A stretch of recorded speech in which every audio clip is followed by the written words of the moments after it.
बिस्मिल्लाहिर्रहमानिर्रहीम। बिस्मिल्लाहिर्रहमानिर्रहीम। Welcome to online system with doctor Yasir Khan. बेटा हम चैप्टर नंबर 12 को पढ़ रहे हैं और चैप्टर नंबर 12 के अंदर ना आज हमारा लेक्चर नंबर 5 है। और आज जो दो टॉपिक्स हमने पढ़ने हैं वो दोनों ही टॉपिक्स जो है वो बोर्ड के अंदर लॉन्ग हैं। एक हमने पढ़ना है डाइजेशन इन हाइड्रा और दूसरा हमने पढ़ना है डाइजेशन इन प्लेनेरिया। देखो डायग्राम मैंने पहले बना दी ताकि हम ज़रा टाइम बचा सकें। लेबलिंग मैंने नहीं की, मैं आपको साथ साथ लेबल भी कर दूंगा। सबसे पहले है हाइड्रा के अंदर कैसे डाइजेशन होती है। देखो प्रीवियस लेक्चर के अंदर आपने पढ़ा था अमेबा, और अमेबा के अंदर ना बाकायदा तौर पर डाइजेस्टिव सिस्टम नहीं होता। अमेबा में डाइजेस्टिव सिस्टम नहीं होता। चैप्टर नंबर 10 बेटा जब आप पढ़ेंगे ना आपको अंदाज़ा होगा कि हमारी बॉडी के अंदर ना जर्म लेयर्स होती हैं। एक जर्म लेयर को हम कहते हैं एक्टोडर्म, एक जर्म लेयर को हम कहते हैं मीजोडर्म और एक जर्म लेयर को हम कहते हैं एंडोडर्म। 3 तरह की जर्म लेयर्स हैं और यही वो जर्म लेयर्स हैं जहाँ से हमारी बॉडी के वेरियस सिस्टम अराइज होते हैं।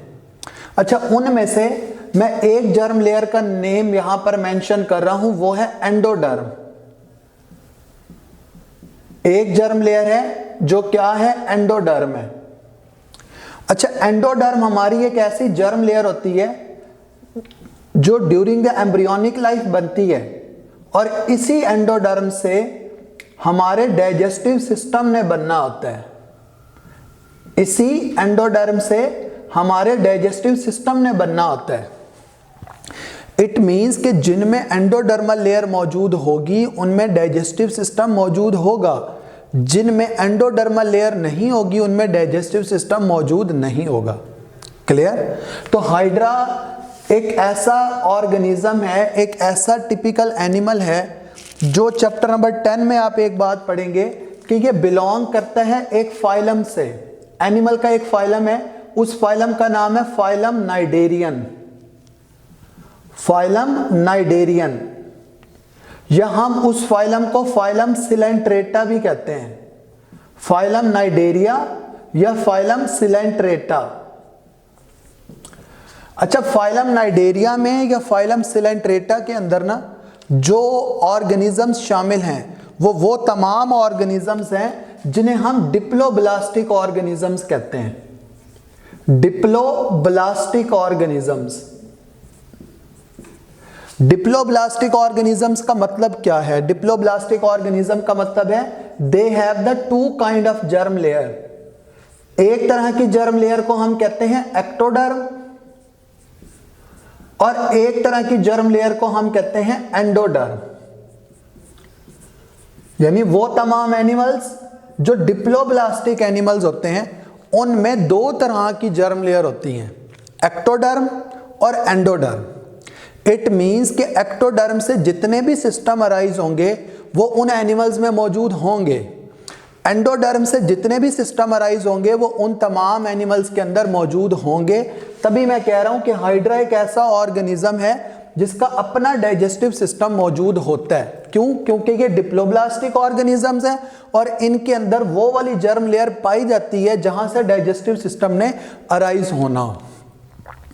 अच्छा, ये जो डाइजेस्टिव सिस्टम का आप कॉन्सेप्ट पढ़ते हैं ना, उससे आपको एक बात का अंदाजा होता है कि हमारा जो डाइजेस्टिव सिस्टम है ना एनिमल्स के अंदर जो डाइजेस्टिव सिस्टम है वो 2 तरह का है। एक तरह के डाइजेस्टिव सिस्टम को हम कहते हैं सैक लाइक और एक तरह के डाइजेस्टिव सिस्टम को हम कहते हैं tube like digestive system. Sac like digestive system और ट्यूब लाइक डाइजेस्टिव सिस्टम, क्या फर्क होता है और कौन सा efficient type of digestive system होता है और किन ऑर्गेनिजम्स के अंदर वो पाया जाता है? देखो, सैक लाइक डाइजेस्टिव सिस्टम एक ऐसा है जिसमें सिर्फ एक ही सिंगल ओपनिंग हो और उस सिंगल ओपनिंग से खुराक इंजेस्ट भी हो, यानी बॉडी के अंदर भी जाए, और वेस्ट मटेरियल इजेस्ट भी हो। यानी एक सिंगल ओपनिंग हो, उससे वो खुराक को इनटेक भी करें और जितना वेस्ट मटेरियल हो वो भी उसी सेम ही ओपनिंग से बाहर आए, हम ऐसे डाइजेस्टिव सिस्टम को कहते हैं it is the sac like digestive system. समझ आई बात? जबकि एक ऐसा डाइजेस्टिव सिस्टम जिसमें दो सेपरेट ओपनिंग हो, टू ओपनिंग्स हो, टू ओपनिंग्स है, एक ओपनिंग से खुराक इंजेस्ट हो रही है, इंजेक्शन ऑफ फूड यानी टेकिंग इन ऑफ फूड, और एक ओपनिंग से खुराक इजेस्ट हो रही है यानी इजेशन हो रही है। हम ऐसे डाइजेस्टिव सिस्टम को कहते हैं ट्यूब लाइक डाइजेस्टिव सिस्टम। अब आपको खुद ही अंदाजा हो रहा है, जरा चीज़ों को एज्यूम करके देखें कि अगर खुदा न खास्ता हमारी बॉडी के अंदर ऐसा होता कि एक ही ओपनिंग होती और उससे हम खुराक को भी अंदर लेके जाते और हमारा वेस्ट मटेरियल भी उसी साइड से वापसी आता, तो खुद आप देख लें कि वहाँ पर इन्फेक्शन के कितने चांसेस थे। इसका मतलब ये है कि जिनमें ट्यूब लाइक डाइजेस्टिव सिस्टम होता है, दो सेपरेट ओपनिंग्स होती हैं, वो ज़्यादा एफिशिएंट टाइप का डाइजेस्टिव सिस्टम है कि खुराक की इंजेक्शन के लिए एक ओपनिंग है, खुराक की इजेशन के लिए सेपरेट ओपनिंग है। यानी हमारी बॉडी के अंदर हम खुराक को इंजेस्ट करते हैं with the help of mouth और खुराक की इजेशन होती है with the help of anus. ऐसा ही है ना? जबकि हाइड्रा में ऐसा नहीं होता। वो तमाम ऑर्गेनिजम्स जिनमें सैक लाइक डाइजेस्टिव सिस्टम पाया जाता है उनमें एक ही ओपनिंग होती है, उस ओपनिंग से खुराक ने अंदर भी जाना है, वेस्ट मटेरियल ने बाहर भी आना है। इसका मतलब है सैक लाइक और ट्यूब लाइक डाइजेस्टिव सिस्टम के अंदर आप एक और पॉइंट ऐड कर सकते हैं कि ट्यूब लाइक डाइजेस्टिव सिस्टम एक efficient type of digestive system है, जबकि sac like digestive system less efficient है। सैक लाइक डाइजेस्टिव सिस्टम की आपने एग्जांपल देनी है ना, यही जो दो मैंने डायग्राम बनाई हुई हैं। हाइड्रा के अंदर सैक लाइक डाइजेस्टिव सिस्टम होता है, प्लेनेरिया के अंदर सैक लाइक डाइजेस्टिव सिस्टम होता है। जबकि हाइड्रा प्लेनेरिया के बाद जो आप ऑर्गेनिज्म बुक के अंदर पढ़ेंगे ना, उनमें ट्यूब लाइक होता है। उसके बाद हमने पढ़ना है कॉकरोच को, कॉकरोच में ट्यूब लाइक होता है। हमने उसके बाद पढ़ना है ह्यूमन को, ह्यूमन के अंदर ट्यूब लाइक डाइजेस्टिव सिस्टम होता है। समझ आ गई बात आपको? अब आप देखो, हाइड्रा के अंदर ना दो तरह की जर्म लेयर हैं। ये जो बाहर आपको ब्लैक से दिखाई दे रही है ना, ये एक्टोडर्म है, एक्टोडर्म। और अंदर ये जो मैंने रेड से बनाई ना, डॉटेड फॉर्म के अंदर बनाई, वैसे ये थ्रू आउट होती है, हम इसको एंडोडर्म कहते हैं। अच्छा, ये जो बाहर वाली है ना एक्टोडर्म, आप इसको एपिडर्मिस भी कह सकते हो, और जो एंडोडर्म है आप उसको क्या कह सकते हो? गैस्ट्रोडर्मिस। क्लियर? एक्टोडर्म को एपिडर्मिस और एंडोडर्म को गैस्ट्रोडर्मिस कह सकते हैं। ये जो आपको साइड पर एक बड लाइक स्ट्रक्चर दिखाई दे रहा है, ये हाइड्रा का बड है।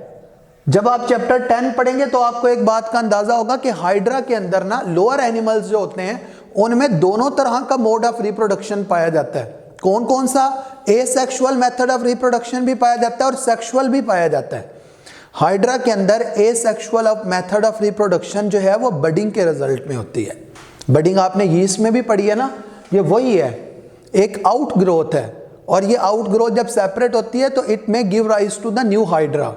इसे हम एसेक्सुअल मेथड ऑफ रिप्रोडक्शन कहते हैं, जिसमें सिर्फ एक ही पेरेंट इन्वॉल्व हो। हाइड्रा के अंदर सेक्सुअल मेथड ऑफ रिप्रोडक्शन भी पाया जाता है।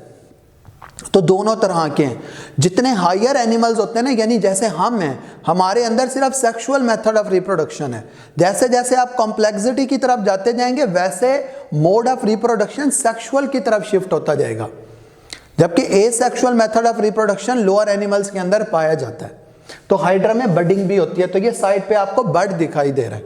अच्छा, बाहर एक्टोडर्म जिसे हम एपिडर्मिस कहते हैं, अंदर एंडोडर्म जिसे हम गैस्ट्रोडर्मिस कहते हैं। इस गैस्ट्रोडर्म के अंदर ये सारी ना आपको एक कैविटी दिखाई दे रही है। ये हम इसे क्या कहते हैं? हम इसको गैस्ट्रो वेस्कुलर कैविटी कहते हैं, गैस्ट्रोवेस्कुलर कैविटी, या हम इसको सिलेंटिरॉन भी कहते हैं।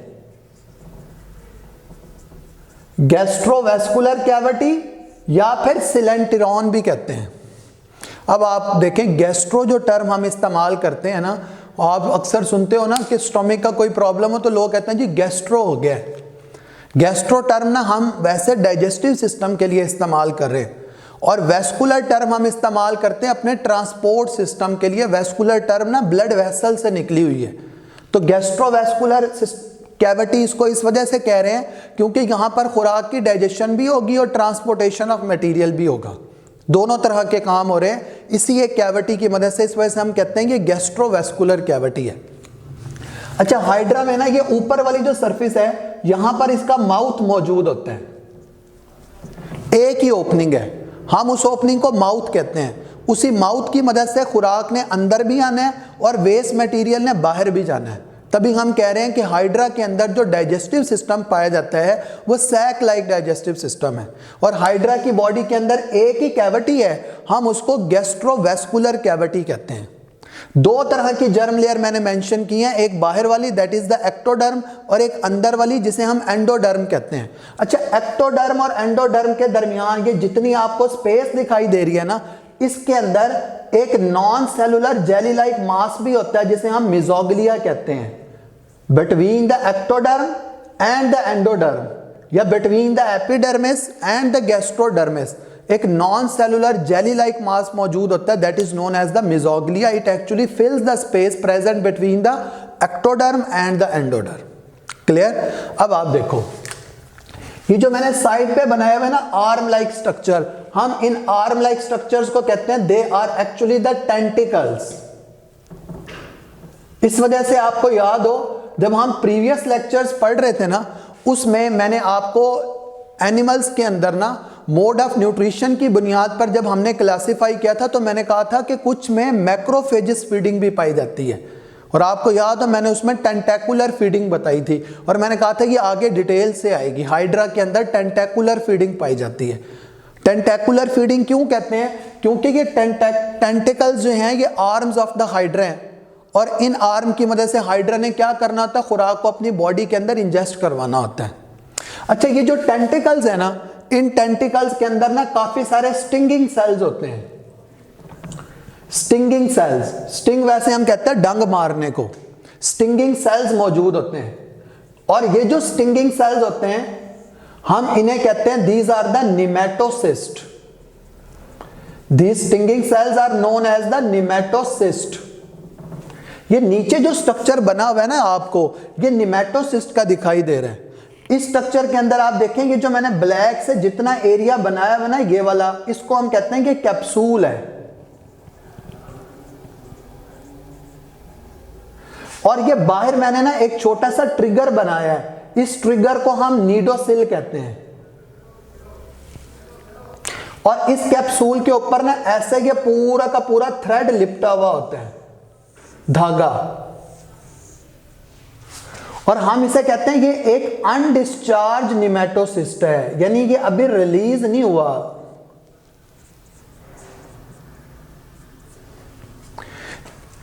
जब भी हाइड्रा के टेंटिकल्स ना अपने किसी फूड पार्टिकल के साथ इन कांटेक्ट आते हैं, हाइड्रा आमतौर पे जाहिर बात है ये एक एक्वेटिक ऑर्गेनिज्म है, ये छोटे छोटे ऑर्गेनिजम्स के ऊपर फीडिंग करेगा, जिसमें दो की एग्जांपल हमारी बुक में मेंशन है, एक डेफनिया, एक साइक्लोप्स।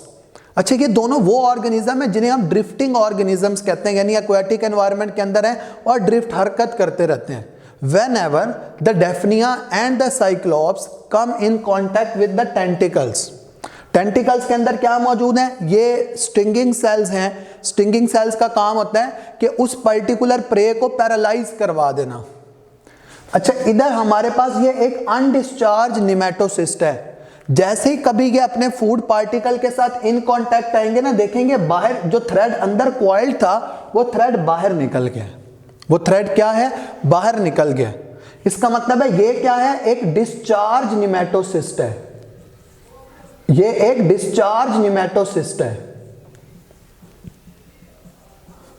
तो पहले तो हमने ये देखना है ना कि हाइड्रा की बॉडी ना जिस फूड पार्टिकल को खाना चाह रही है उसको अपनी बॉडी के अंदर कैसे ला रही है, फिर हम देखेंगे ना कि हाइड्रा की बॉडी में डाइजेशन कैसे होगी, तो हम वो मैकेनिज्म देख रहे हैं। तो ये जो टेंटिकल्स हैं, इन टेंटिकल्स के अंदर स्टिंगिंग सेल्स हैं। These stinging cells are actually the nematocyst, और ये एक अनडिस्चार्ज निमेटोसिस्ट है जिसमें ये जो थ्रेड लाइक स्ट्रक्चर है, it is highly coiled and it is coiled around the capsule like structure and it is the undischarge. इसका ट्रिगर बाहर है जिसे हम नीडोसिल कहते हैं।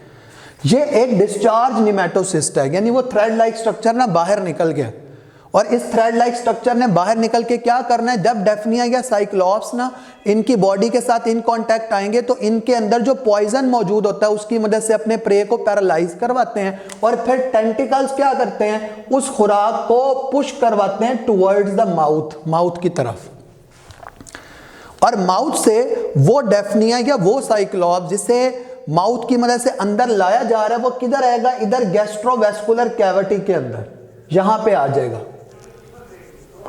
इस गैस्ट्रोवेस्कुलर कैविटी के अंदर आ जाएगा। उसके बाद ये हमारे पास है गैस्ट्रोडर्मिस। इस गैस्ट्रोडर्मिस के अंदर ना कुछ ऐसे पर्टिकुलर ग्लैंड यहां पर मौजूद हैं जिनका काम है एंजाइम को रिलीज करवाना। अच्छा, इस कैविटी के अंदर जो भी डाइजेशन होगी ना, हम उस डाइजेशन को कहेंगे ये एक्स्ट्रा सेलुलर डाइजेशन है, यानी हमारी एलिमेंट्री कैनाल या गट में जो डाइजेशन हो रही है वो एक एक्स्ट्रा सेलुलर डाइजेशन है। चैप्टर नंबर 4 के अंदर आपने पढ़ा कि सेल के अंदर जो डाइजेशन होती है जिसको लाइसोसोम फैसिलिटेट करवाते हैं, हम उसे इंट्रासेलुलर डाइजेशन कहते हैं। तो ये बेसिकली क्या होंगे, यहाँ पर गैस्ट्रोडर्मिस के अंदर कुछ ऐसे ग्लैंडुलर सेल्स हैं जिनका काम है एंजाइम को सिक्रीट करवाना, और एंजाइम को सिक्रीट कहाँ पर करवाते हैं, गैस्ट्रोवेस्कुलर कैविटी में करवाते हैं, और वहाँ पर क्या होता है, फिर वहाँ पर खुराक की डाइजेशन स्टार्ट हो जाती है।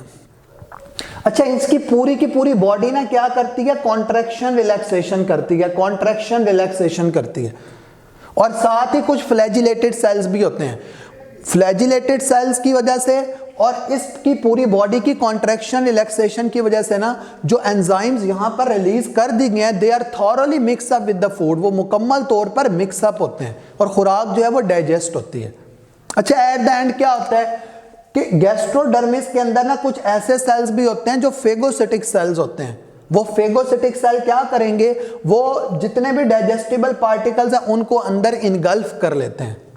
फेगोसिटिक उन तमाम सेल्स को कहते हैं ना जो फेगोसाइटोसिस करवाते हैं, और फेगोसाइटोसिस क्या होता है, इनगल्फमेंट ऑफ द सॉलिड पार्टिकल्स।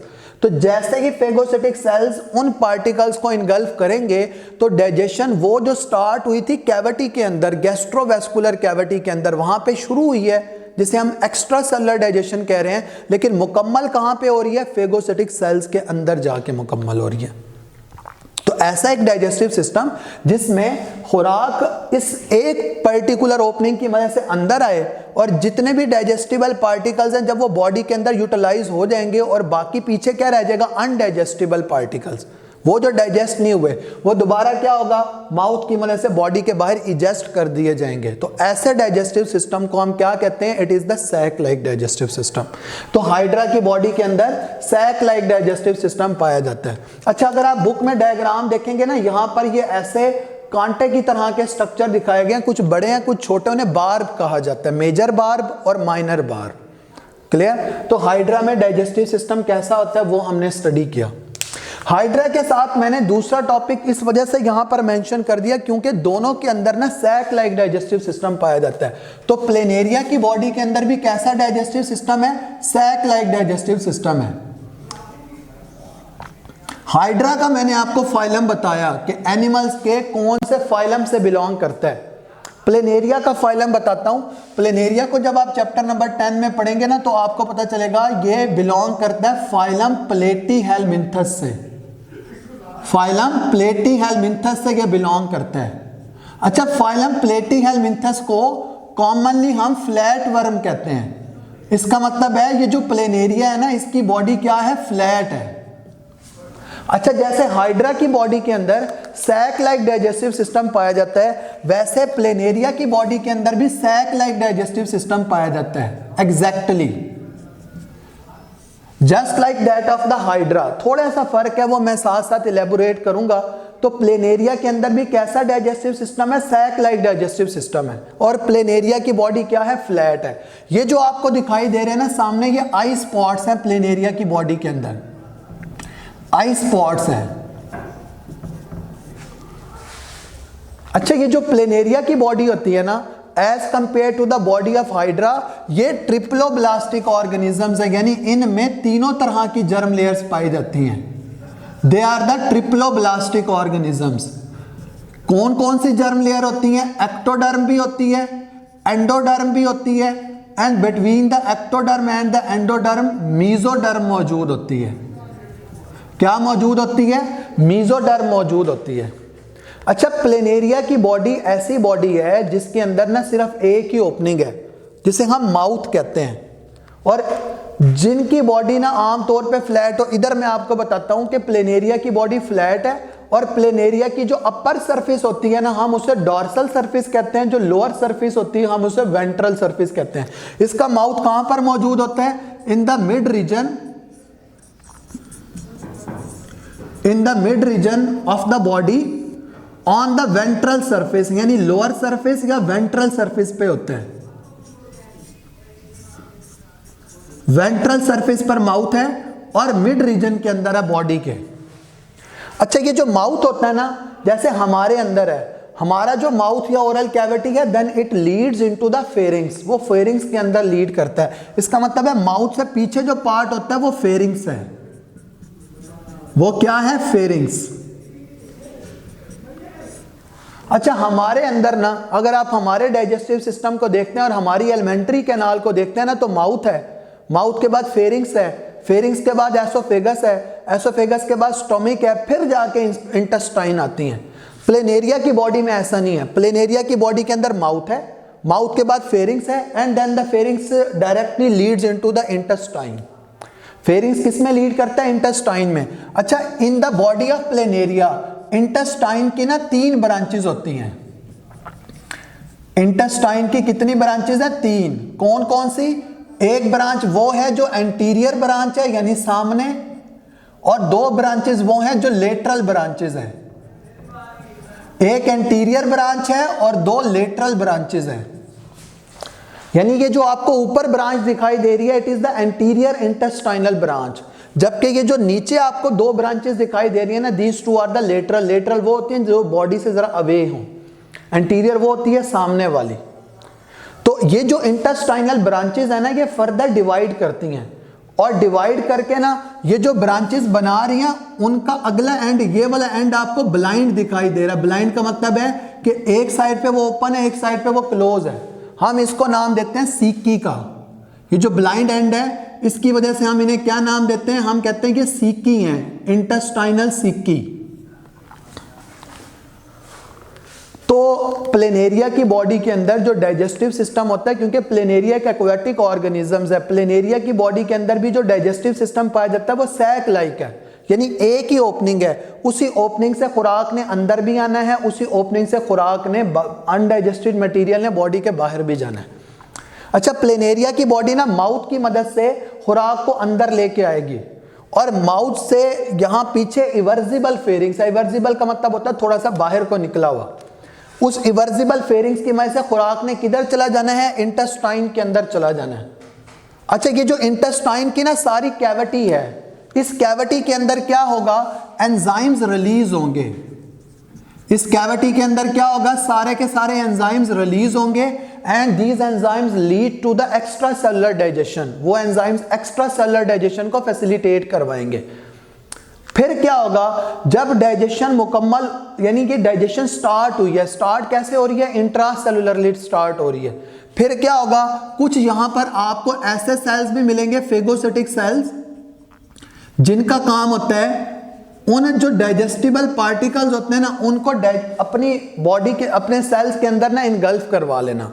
जो फेगोसिटिक सेल्स होते हैं, जब इंटेस्टाइनल सीकी के अंदर उनकी जो कैविटी है वहां पर डाइजेशन स्टार्ट हो गई है एंजाइम्स की मदद से, तो फिर फेगोसिटिक सेल्स क्या करते हैं? उन फूड पार्टिकल्स को इनगल्फ कर लेते हैं, और फिर डाइजेशन जो है वो यहां पर मुकम्मल होती है फेगोसिटिक सेल्स के अंदर।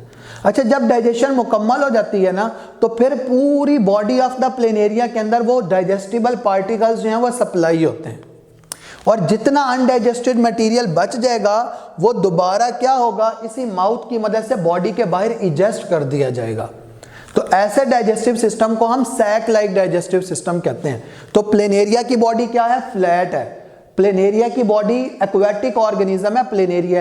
प्लेनेरिया एक ट्रिप्लोब्लास्टिक ऑर्गेनिज्म है। 3 तरह की जर्म लेयर्स हैं। प्लेनेरिया एक ऐसा ऑर्गेनिज्म है जो फाइलम प्लेटीहेलमिन्थस से बिलोंग करता है। प्लेनेरिया की बॉडी के अंदर एक माउथ है, इवर्जिबल फेरिंग्स है, and that pharynx lead into the intestine.